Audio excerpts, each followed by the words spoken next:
نحمدہ ونصلی علی رسولہ الکریم اما بعد فاعوذ باللہ من الشیطان الرجیم بسم اللہ الرحمن الرحیم۔ انسان کے جسم میں بیماریاں، ایسا کون سا جادو ہے کہ جادو سے انسان کے جسم میں بننے والی بیماریاں کون سی ہیں، اور ان بیماریوں کا علاج قرآن اور حدیث کی روشنی میں کیسے ممکن ہو۔ اب ہر دوسرا انسان مختلف اقسام کی بیماریوں کی زد میں ہے۔ اب ہر دوسرا شخص جو بیماریوں کی زد میں ہے، وہ اندھا پیسہ بھی لگاتا ہے، ڈاکٹروں کے چکر کاٹتا ہے، کلینک کے چکر کاٹتا ہے، اسپتالوں کے، لیکن ڈاکٹرز کی رپورٹس بالکل کلیئر آتی ہیں، کیونکہ جادو، جناتی اثرات، تعویذات، پتلا یا جو عملیاتی طور پر مسلط کی جاتی ہیں انسان پر بیماریاں، ان بیماریوں کو انسان ڈاکٹر کی نظر میں نہیں آتی۔ ڈاکٹر ٹیسٹ پہ ٹیسٹ لکھ کر دیتے ہیں اور ٹیسٹوں کے الگ اخراجات بھرنے پڑتے ہیں، لیکن کوئی کسی حتمی فیصلے تک نہیں پہنچتے ڈاکٹرز کہ یہ بیماری کیا ہے۔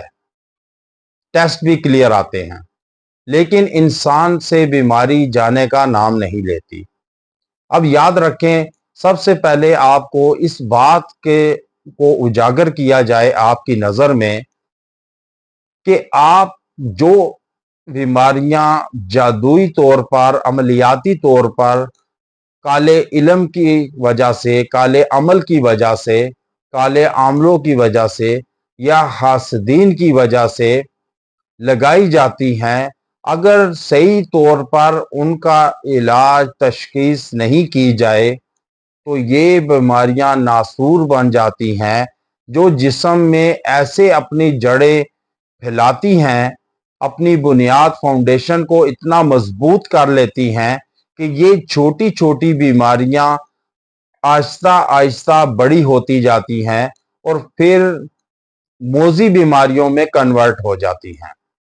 اب زیادہ کون سی بیماریاں ان سے لگتی ہیں جادو سے، جناتی اثرات سے، کہ اگر صحیح وقت پر، صحیح عامل سے علاج نہ کروایا جائے، آنکھیں بند کر لی جائیں، تو پھر کون سی بیماریاں بنتی ہیں، آج وہ آپ کو بتلانے جا رہا ہوں۔ کہ سب سے پہلے انسان ڈپریشن میں جاتا ہے،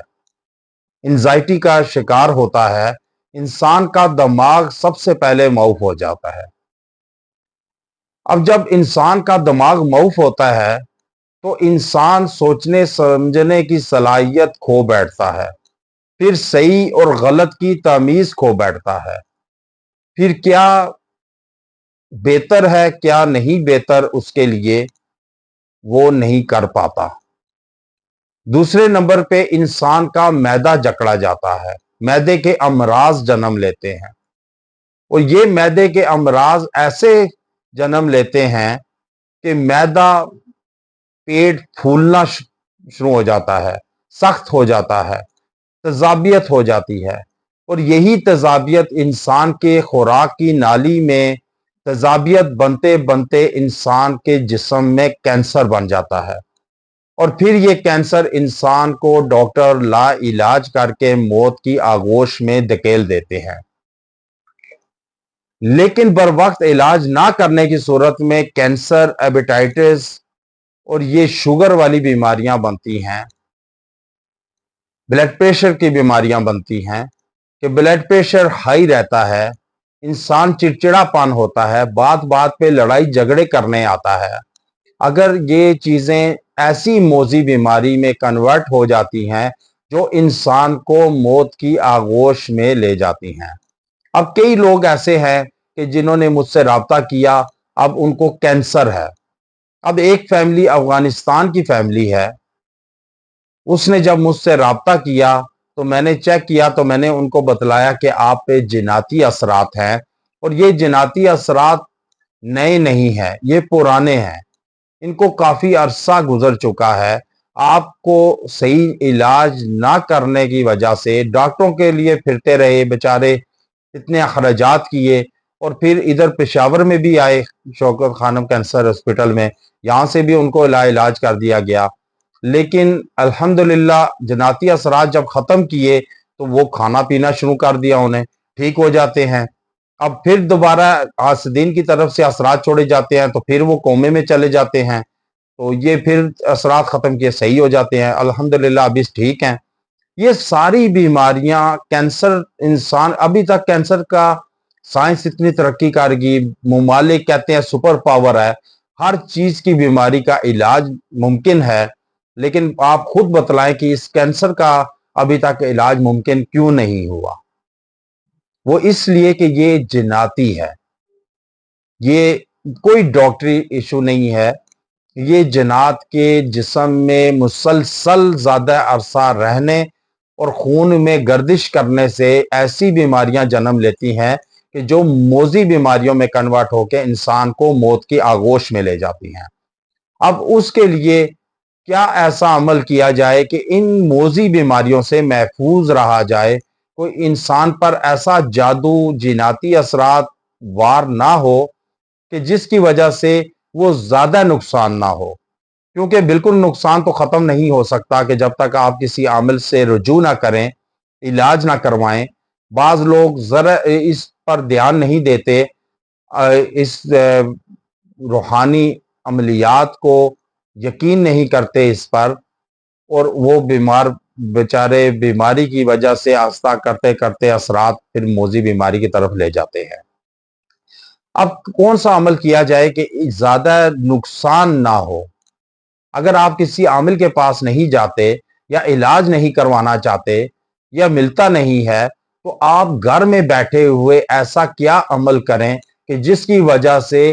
آپ کو زیادہ نقصان نہ ہو، آپ کو موذی بیماری نہ لگے، جان لیوا بیماری نہ لگے، آپ کے جسم میں یہ ناسور بن کے دیمک نہ بن جائے کہ آپ کے جسم کو آہستہ آہستہ چاٹنا شروع کرے اور پھر آخر آپ کی روح پرواز کر جائے، ایسے عمل تک نہ پہنچے۔ تو اس کے لیے انتہائی بامجرب وظیفہ لایا ہوں کہ جس کے پڑھنے پر کرنے پر آپ گھر بیٹھے کریں، انشاءاللہ کالے عاملوں سے بھی اور ان کے جادو کے وار سے بھی محفوظ رہیں گے، اور ان موذی بیماریوں سے بھی محفوظ رہیں گے، اور یہ موذی بیماریوں میں کنورٹ نہیں ہوگا انشاءاللہ۔ اب وہ کیا عمل ہے کہ آپ نے اول و آخر تین مرتبہ درود ابراہیمی کے ساتھ آپ نے سامنے پانی اور تیل رکھنا ہے، اور پھر آپ نے یہ پڑھنا ہے فَلَمَّا أَلْقَوْا قَالَ مُوسَىٰ مَا جِئْتُم بِهِ سِحْرٌ إِنَّ اللَّهَ سَيُبْطِلُ إِنَّ اللَّهَ لَا يُصْلِحُ عَمَلَ الْمُفْسِدِينَ وَيُحِقُّ اللَّهُ الْحَقَّ بِكَلِمَاتِهِ وَلَوْ كَرِهَ الْمُجْرِمُونَ۔ یہ آپ نے 21 مرتبہ پڑھنا ہے، اول آخر تین مرتبہ درود ابراہیمی کے ساتھ آپ نے 21 مرتبہ یہ پڑھ کر تیل اور پانی پر اور اپنے آپ پر دم کریں، اور تیل سے سر اور پاؤں کی تلیوں کی مالش کریں، اور پانی پئیں اور خود پر چھڑکاؤ بھی کریں۔ انشاءاللہ 21 دن عمل کریں، 21 دن کے اندر اندر آپ کے جسم میں بڑے سے بڑا جادو ہو، عمل ہو، تعویذ ہو، یا کوئی جناتی نظر بد ہو، انسانی نظر بد ہو، یا جنات ہوں، وہ خود ہی انشاءاللہ جل کر راکھ کا ڈھیر بن جائیں گے، اور آپ کی زندگی خوشگوار ہوگی اور بہترین زندگی بسر کریں گے۔ اور اگر اس کو وظیفہ حیات بنا لیں، اب اگر آپ کہ اس کو چھوڑے نہ، روزانہ پڑھتے رہیں، تو یاد رکھیں کبھی آپ پر کوئی جنات جادو حاوی نہیں ہوگا، آپ کو زہر نہیں کر سکے گا، شکست نہیں دے سکے گا، آپ پر حاوی نہیں ہوگا۔ تو یہ عمل جاری رکھیں، صدقے کی نیت سے شیئر کریں، ہو سکتا ہے کوئی آپ کی وجہ سے تکلیف سے نکلے تو اللہ تعالیٰ آپ کو بھی تکلیفوں سے محفوظ رکھے گا۔ وآخر دعوانا ان الحمد للہ رب العالمین۔